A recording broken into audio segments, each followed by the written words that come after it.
Assalamualaikum warahmatullahi wabarakatuh. Selamat sore, karena ini saya mengendarainya di waktu sore hari.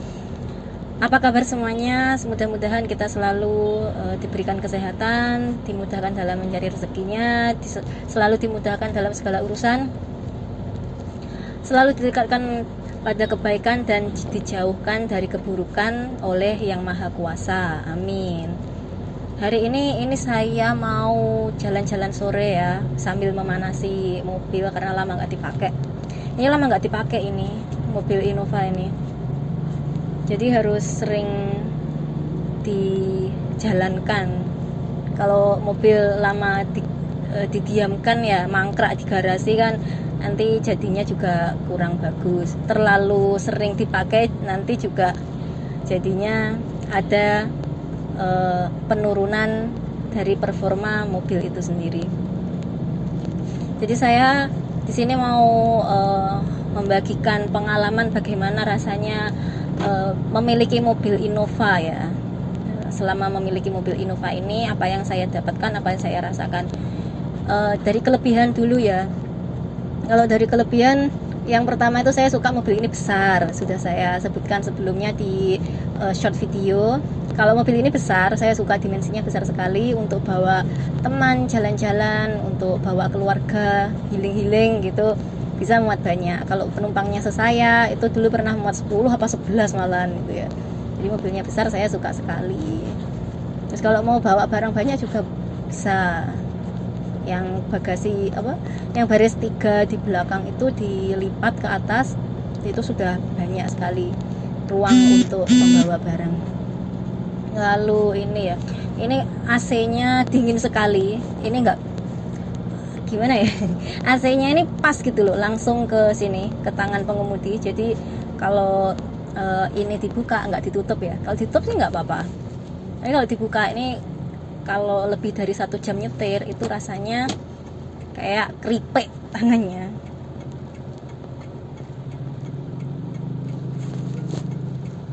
Ini ada kendaraan lewat dari arah sana.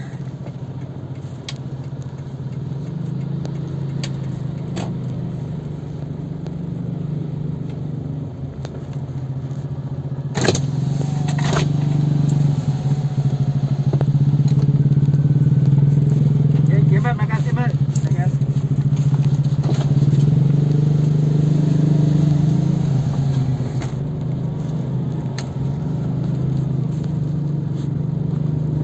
Jadi sampai mana ya kita bicaranya? Sampai AC ya itu. Terus di ini kaki-kakinya ya, ini suspensinya pakai suspensi independen. Jadi nggak pakai rigid ya. Sekarang jarang kendaraan yang pakai suspensi rigid kayak ledok gitu. Ini suspensinya independen. Jadi kalau ada, itu tadi kan ada gonjalan ya lewat rel kereta api, itu empuk banget, kayak nggak kerasa gitu. Napak tanah. Biasanya kan kalau ada gundukan mobil yang jenis lain itu biasanya kita ngerasa ada jeduk gitu, agak lompat. Tapi kalau Innova ini saya sukanya napak tanah mobilnya, nempel di tanah. Kemudian apalagi ya, ya enak aja, torsinya besar kan ya. Torsinya besar, kalau di kemacetan itu tinggal main setengah kopling tanpa injak gas, itu sudah bisa jalan. Atau mungkin ada itu ya, sudah injeksi dan ada cruise control.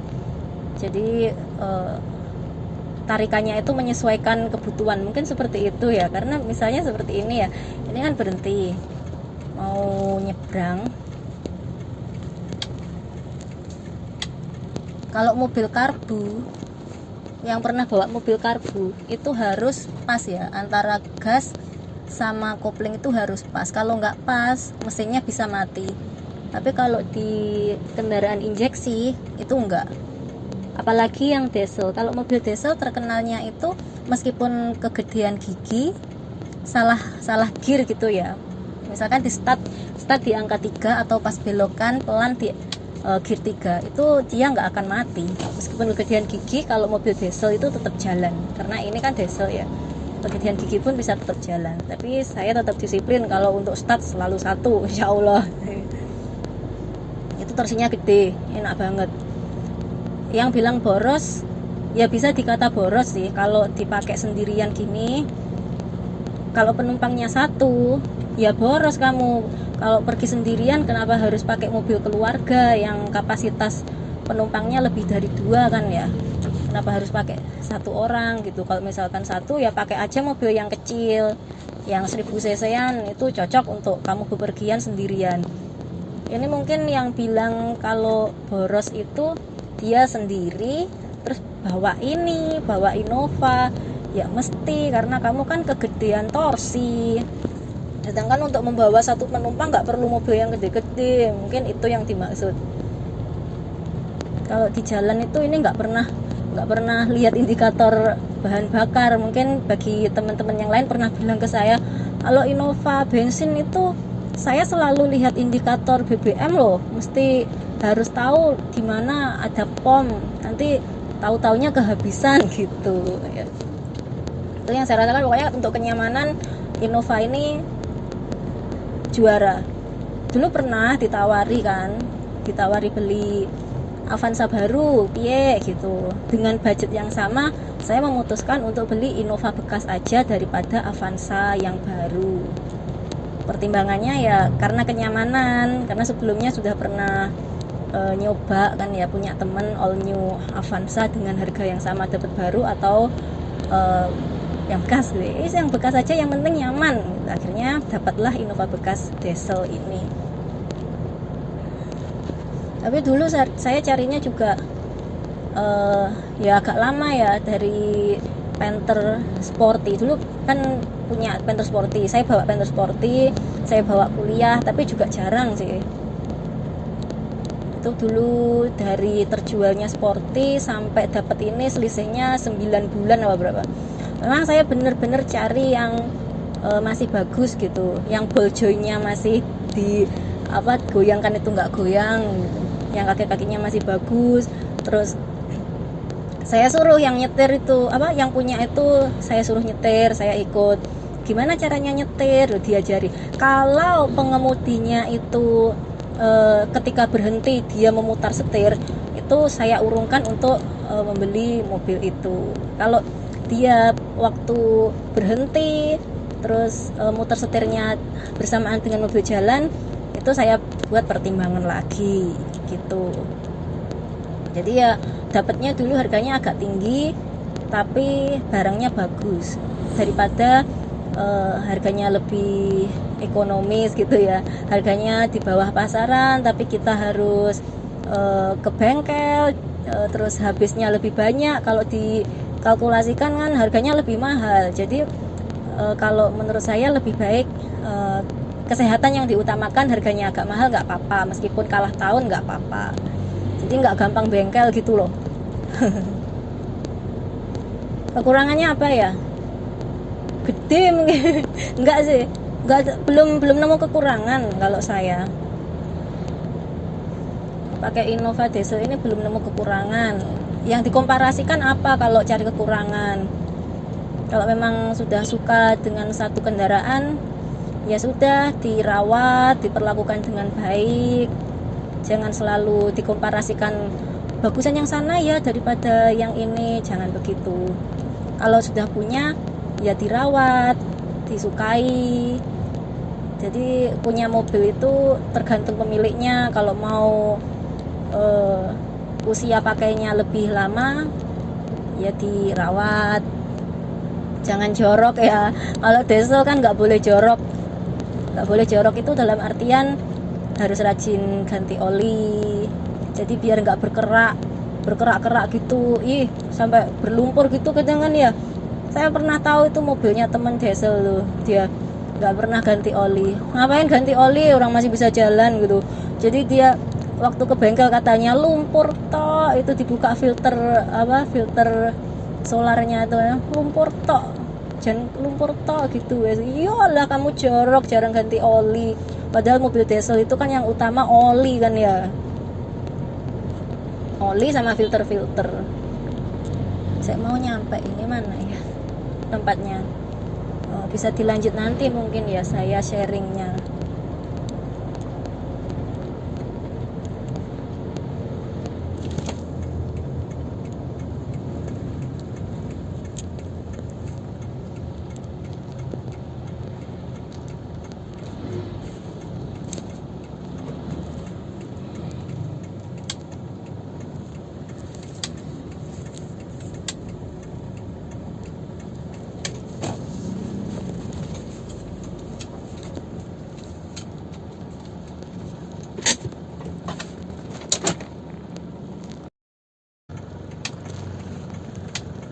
Alhamdulillah sudah selesai perawatan lampu hari ini.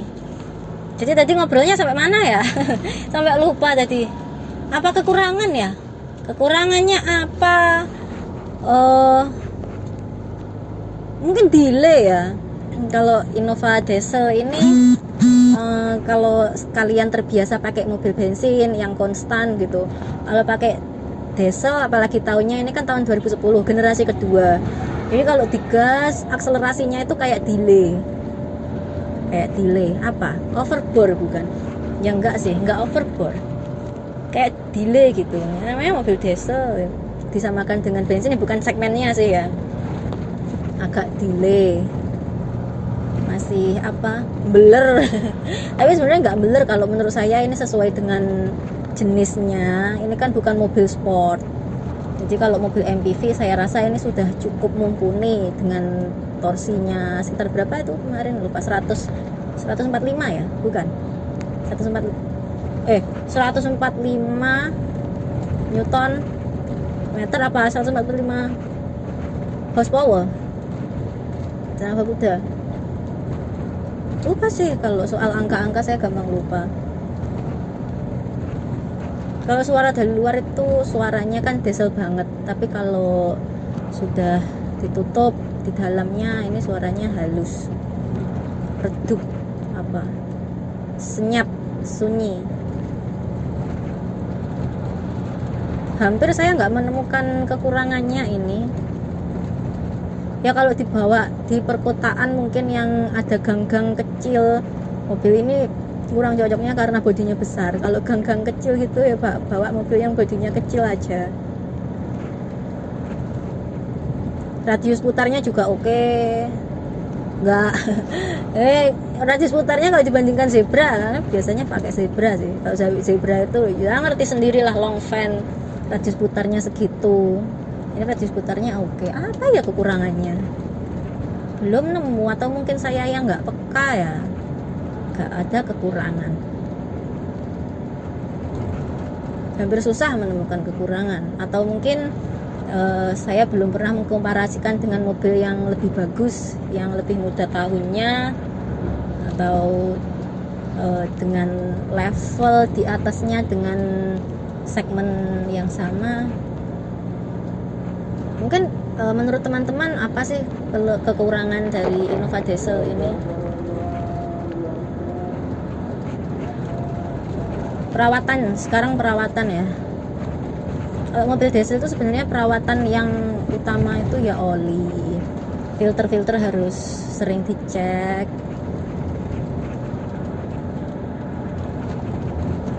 Kan kalau filter itu menyaring kotoran ya, kayak udara, filter udara, menyaring debu-debu halus. Terus filter solar, kalau pakai solarnya yang bio ya harus sering diganti, karena bio solar itu kan banyak letek ya, harus sering ganti. Pas ganti olinya itu biasanya diganti. Ini bahan bakarnya pakai dek, jadi filternya lebih awet. Terus itu water separator, itu pemisah air, kalau sudah penuh segera dibuang.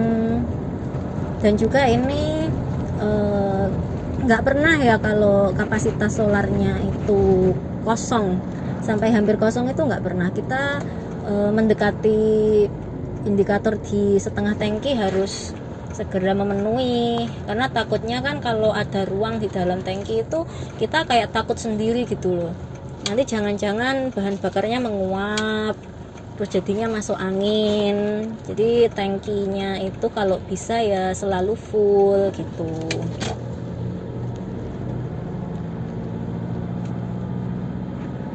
Perawatannya itu sih filter. Terus juga gini, kita itu nggak, kalau bawa Innova nggak mau lewat jalan yang rusak. Kalaupun jalan yang dilewati itu lebih dekat dan rusak, itu kita skip. Nggak apa-apa jalurnya lebih jauh, itu nggak apa-apa, yang penting nggak lewat jalan rusak. Karena jalan rusak itu kan nanti bisa menurunkan kualitas kaki-kakinya, ball jointnya bisa goyang, nanti jadinya letak-letuk gak enak. Jadi kalaupun ada jalan yang gak rata kayak di depan itu ada rel itu ya, itu jalannya pelan gitu, nggak langsung geradak gitu, sangat eman kita.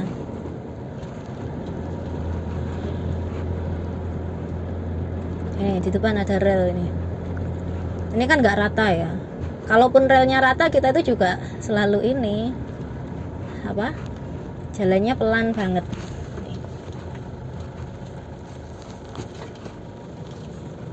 Ini kan nggak rata ya. Nah, pelan-pelan aja gini. Jadi nggak nyiksa kaki-kakinya, shockbreakernya yang awet. Shockbreakernya awet. Ball jointnya nggak oblak. Rak setirnya aman. Terus kemudi ya. Kalau kemudi itu memang saya dari awal nyetir itu kan bawa yang mobil karbu. Bawa mobil yang non PS.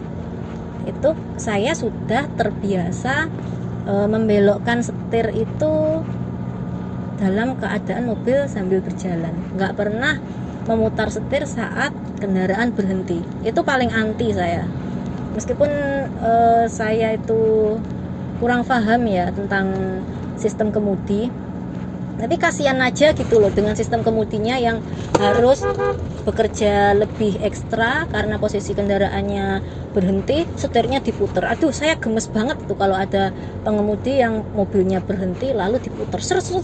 Memang enteng karena power steering atau electric power steering itu sekarang ya.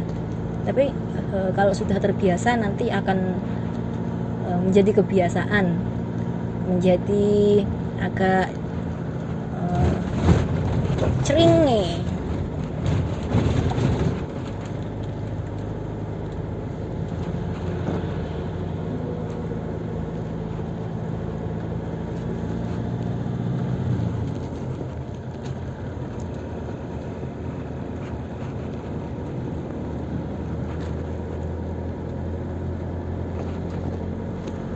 Ini kecepatannya 30 km per jam. Ini bukan kecepatan yang lemot ya, karena ini di pemukiman. Ini adalah kecepatan yang wajar. Kalau digeber nanti kan mobilnya melaju kencang, jadinya sama tetangga nggak enak. Naik mobil kok ugal-ugalan di desa kok mesti gitu nanti. Jadi untuk menjaga toleransi, kita juga harus menghormati sekitar. Ini ya, coba lihat aja, saya tuh mutar setirnya itu ketika akan ngasih kesempatan rodanya itu berputar dulu gitu. Ini sambil jalan diputar gini.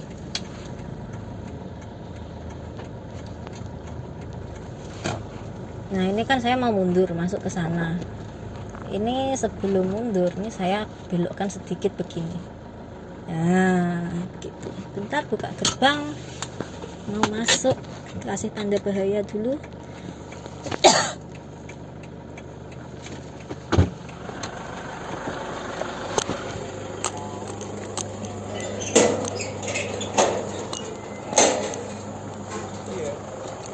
Dibenakne kabel tok. Kenging badan. Kenging.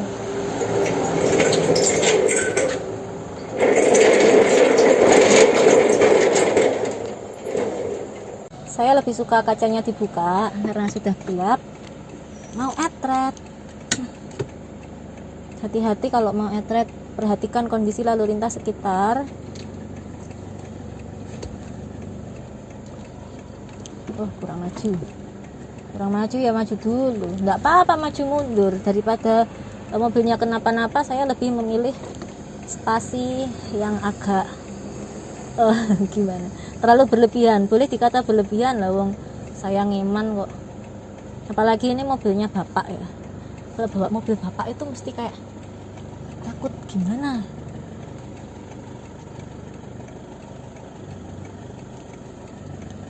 Bawa mobil bapak tanggung jawabnya gede.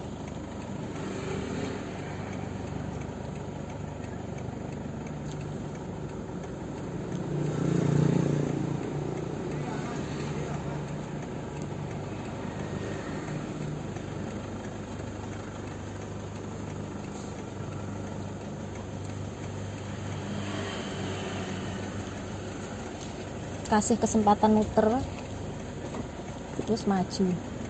Ini kebiasaan saya ya. Ada dulu teman saya jalan bareng, terus saya muter setirnya gitu, dia bilang kamu tuh lemot, langsung puterin gitu loh, kelamaan kamu itu. Saya diam aja, mungkin saya yang salah atau gimana. Puterin setirnya nggak apa-apa gitu ya, namanya orang nggak terbiasa daripada terjadi sesuatu yang tidak diinginkan ya. Dah, sampai rumah. Terima kasih. See you next time. Wassalamualaikum warahmatullahi wabarakatuh. Matiin dulu lampunya. Lampu-lampu dimatiin. AC-nya nggak pakai AC tadi. Ini ada turbo timernya. Jadi ini ketika mobil dimatikan, turbonya ini masih nyala. Turbonya, ya turbo timer. Jadi masih mobil nyala padahal ini sudah dimatikan. Jadi fungsinya itu untuk menjaga temperatur mesin tetap ini ya, turunnya tuh nggak drastis gitu loh, biar nggak kaget. Jadi ketika mobil jalan itu kan suhunya naik, tadi habis jalan-jalan suhunya naik, ketika mobil berhenti itu suhunya menurun. Nah setelah kita beri manuver itu kan suhunya naik, ketika langsung dimatikan tanpa turbo timer, mobil akan langsung mati tanpa adanya proses penurunan suhu dulu. Jadi biar turbo bearingnya nggak kenapa-napa, biar nggak rusak, dipasanglah turbo timer biar proses pendinginannya itu masih ada gitu. Sebenarnya sambil membuka gerbang itu sudah termasuk pendinginan, tapi kadang kan kalau rumahnya langsung masuk bleng gitu kan langsung mati. Jadi dipasang turbo timer biar nggak lupa masalah untuk pendinginan suhu mesin. Sudah mati.